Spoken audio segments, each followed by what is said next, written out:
আমরা সকলেই জানি আজকে 12 রবিউল আউয়াল। এই রবিউল আউয়াল মাসকে উপলক্ষ করে এক শ্রেণীর মানুষ একটা ঈদ উদযাপন করতে যাচ্ছে।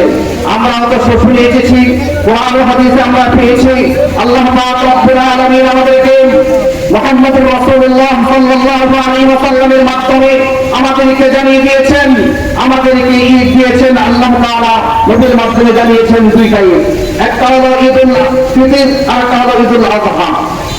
আমরা জানি কোরআন ও হাদিসে আমরা এসেছি, আমরা শুনেছি আল্লাহ পাক রব্বুল আলামিন কোরআনে যা আছে, রাসূলের হাদিসে যা আছে, তার বিপরীতে কোনো ব্যক্তি যদি আমল করতে চায়, কোনো ঈদ আনন্দ উৎসব করতে চায়, তাহলে সেটার বিপরীতে সেই জন্য আল্লাহ পাক রব্বুল আলামিন নারাজ হন, রাসূল নারাজ হন।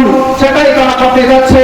যেটা কোরআন ও হাদিসে আছে সেটা আমরা পালন করলে আল্লাহ তাআলা সন্তুষ্ট হয়। সেই ঈদটা হলো ঈদুল ফিতর আর ঈদুল আযহা। আর এক শ্রেণীর মানুষ যারা রয়েছে, তারা ঈদ মিলাদুন নামে যে ঈদ মিলাদুন নবী ঈদ নামে পালন করছে, তারা কোরআনও নেই, হাদিসও নাই।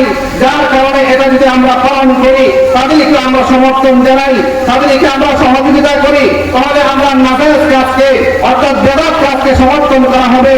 আমাদের পক্ষ থেকে যদি প্রতিবাদ না করা হয়, তাহলে এই বেদাতের পক্ষে আমাদের সমর্থন করা হবে। এই বেদাতের সমর্থন করা হবে কিয়ামতের ময়দানে আল্লাহর কাজ করে আমাদেরকেও দাঁড়াইতে হবে। এই জন্য আমার ভাইরা ওলামায়ে কেরামের পক্ষ থেকে আজকে এই সেমিনারের উদ্দেশ্য হলো যে আমরা এই যে মিলাদুন নবী বলতে আমরা কিছু জানি না, ঈদ মিলাদুন নবী বলতে কিছুই নেই।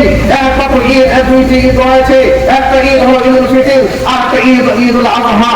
আর তারা একটি কথা বলতে চায়, তাদের বক্তব্য হলো যে তারা আরো ঈদ রয়েছে, এই হিসাবে আমরা 52টি ঈদ আমরা পাই।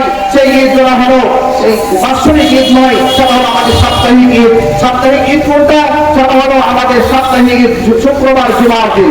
আমার ভাইয়া, আমরা এই দিকে সচেতন থাকবো, উলামায়ে কেরামের পক্ষে থাকবো, কোরআন হাদিসের পক্ষে থাকবো।